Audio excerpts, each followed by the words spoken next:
Hello, Vocabulary Chooks here again. You're very welcome to my channel. And today I'll be giving you a full introduction to Ielts listening. Hang around, it's going to be good. If this is your first time on this channel or you've been here before, but for some reason you forgot to subscribe, kindly do that right now so you get a notification whenever I put up content like this or other content that I will be putting up in the near future. So quickly hit the subscribe button right here and you will be on. None of you saw this coming, but I wanted to thank the last 10 subscribers on this channel for subscribing, and I'm going to mention their name and leave it in the sands of time. So, Esther Uchechukwu, Simidavu, Lemaiti, Shabashegu, Fregede, Chidibella, Udo Galanya Concilia, Kimberly Fresher, and Shedrack Okpai. Thank you so much. Thank you so much. Keep subscribing, keep sharing this channel with your friends. Everyone, share it on social media. You don't know who is going to benefit from this. And it might be your name that will be the next to be mentioned on this channel. All right. Now, no more talking. Let's get to business. Essentially, IELTS listening tests your ability to listen to conversations by original English speakers, more than one person usually. And for you to be able to understand the conversation, pick out key points from the conversation, and prove your understanding of what you are listening to by answering simple to moderate and complex questions. It gets a bit harder as you progress. All right. IELTS listening is one out of the four components of IELTS. IELTS listening lasts for a total duration of 40 minutes. You have 30 minutes to answer the questions, usually 1 to 40 questions, and you have 10 minutes to transfer your answers from your question paper to your final answer booklet. Understood? So you will listen to conversations divided into 4 sections, and you have to provide your answers. Each section has a specific instruction on the number or kind of words to use to answer the questions. Okay, so you have to pay attention section by section to understand what the specific instruction is. In some sections, they might say, use not more than one word. In another section, the instruction could be use one word and a number, and not more than that. In other contexts, it could be not more than 2 words, sometimes not more than 2 words and a number. So do not assume that the same instruction is going to be applicable for all 40 questions. No, for each section. And thank God there is usually a break. So you'll be able to listen to the specific instruction for that section and be able to use it to answer your questions correctly in order to score optimally. Okay? Now the recording is going to be played once, not repeated. They're not going to stop for you. They're not stopping for tea breaks. So you need to be very, very attentive. Beyond your assumed understanding of the English language, you're expected to focus. Attention is gold in IELTS listening. So you could be a professor in English. It does not even matter. If you are not able to pay attention and answer questions from the conversation you are listening to, then your chances of doing well in IELTS listening is going to dwindle, unfortunately. Okay, so attention is key in this exam. All right, so we're going to do this class in 3 phases. Phase 1 will be a general overview of IELTS listening, which I have started off indirectly anyway.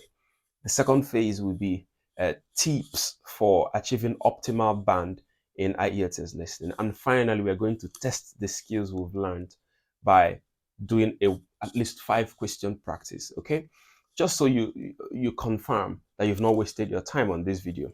Does that sound exciting? All right, let's go. Let's start with phase 1 quickly. IELTS listening is divided into 4 parts. The first part is usually a conversation between 2 people on a social context.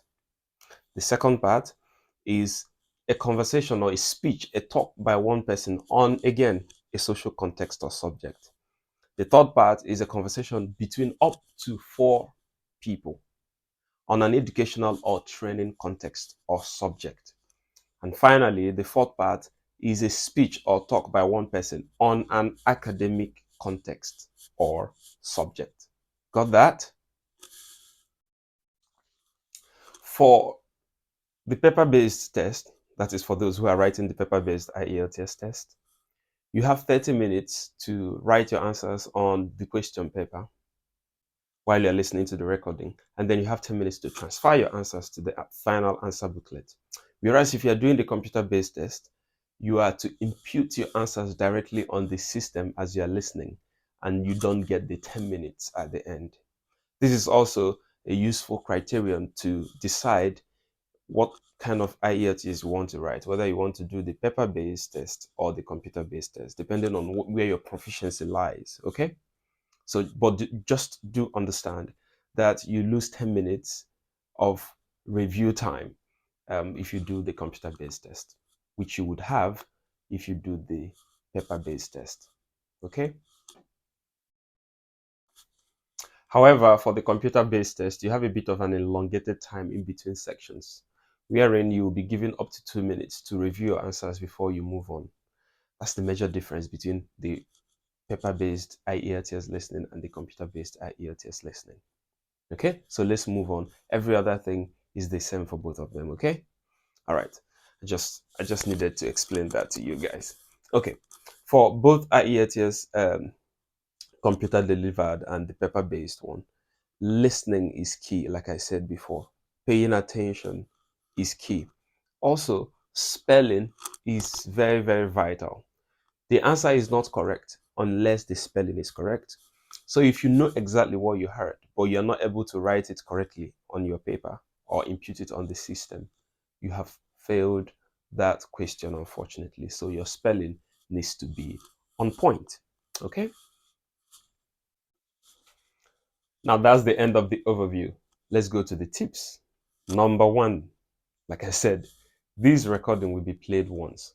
So it might be useful to practice listening to a whole IELTS listening test once and try to supply the answers and then assess your performance at the end. At the beginning, you could try doing it, listening more than once, but when you really want to test your competence, okay, you listen to it once. It's fine. You might fall below par in the first try. Keep doing it. It gets better. Okay? You will need to multitask. You are listening and at the same time you are writing and you are also checking your spelling. So it's at least three things you are doing at the same time. That's a lot of brain work. So you need to practice concentration over time. If you don't know the answer to any question for some reason, for any reason whatsoever, you were unable to pick the answer, guess and keep moving. Guess the answer and keep moving. If you stop, the recording is not going to stop for you anyway, right? So you just need to keep moving.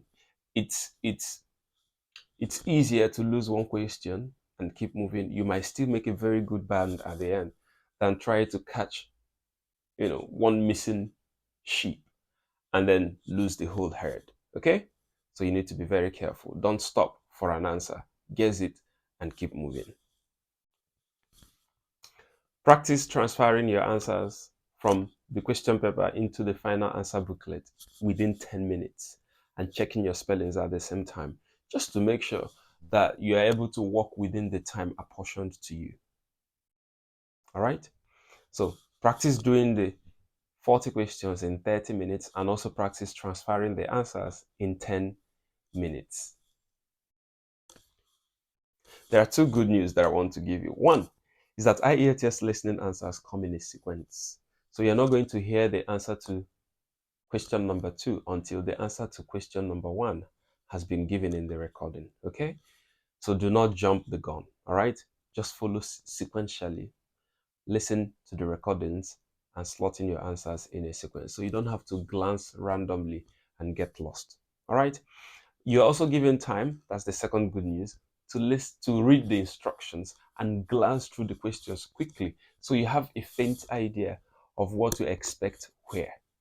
Now that is very, very useful when you start practicing. I will explain to you more when we get to the practice phase. 2 more tips and we'll be done. All right, you're expected to write with a pencil. Okay, I am using the word expected to. The reason is, if you make a mistake with a pencil, it's easy to just invert the stick and erase and correct, isn't it? Okay, so do not write with your pen. It's going to make things complicated for you. Write with your pencil so you can easily make corrections if you change your mind or if the realities of the answers change. So please make use of that. And finally, you're expected to write in either small or capital letters. I advise that you write in capital letters so you can see it boldly and clearly. All right, now let's go into practice and test our skills. Are you ready for this?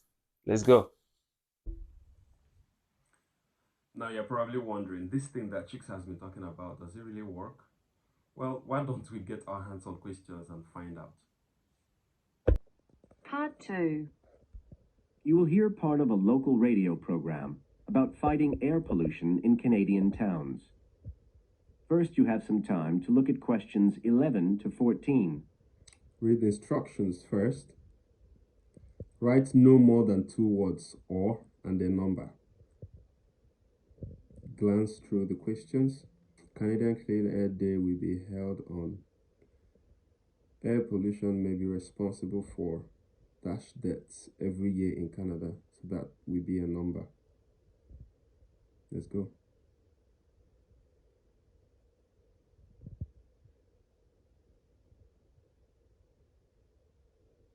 Now listen carefully and answer questions 11 to 14.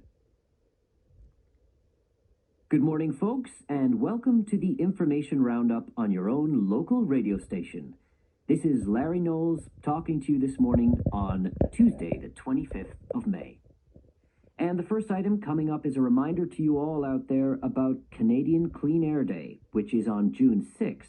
In case you weren't around for the last one, this is a chance for Canadians everywhere to focus on the problems of air pollution and to actually try to do something to help reduce the problem. How many Canadians do you think die annually because of air pollution? 2,000? 3,000? Well, the rate is a staggering 5,000, and it's likely to grow unless we do something. 5,000, 5000. It's this concern with your health that's the driving force behind the government campaign that is sponsoring Clean Air Day. So what causes air pollution in the first place? Well, the transportation sector accounts for 27% of all greenhouse gases produced in Canada. It's also the biggest source of that thick polluted air from traffic fumes that we call smog. Keep your eyes on 14. And it's the tiny particles and ground level ozone in smog that are the main causes of health problems and even deaths across the country. Of course, it's worse in the big cities, but researchers have only recently realized that all you need are low levels of air pollution to seriously damage your health. Low levels. That's so the answer to 14. You now have some time to look at questions 15 to 20. So how did that go, guys? Let's see if we can go a few more. So this is just a continuation of the previous conversation. So you just keep listening.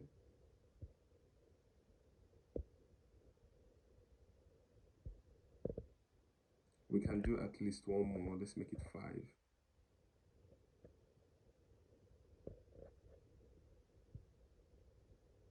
Now listen and answer questions 15 to 20.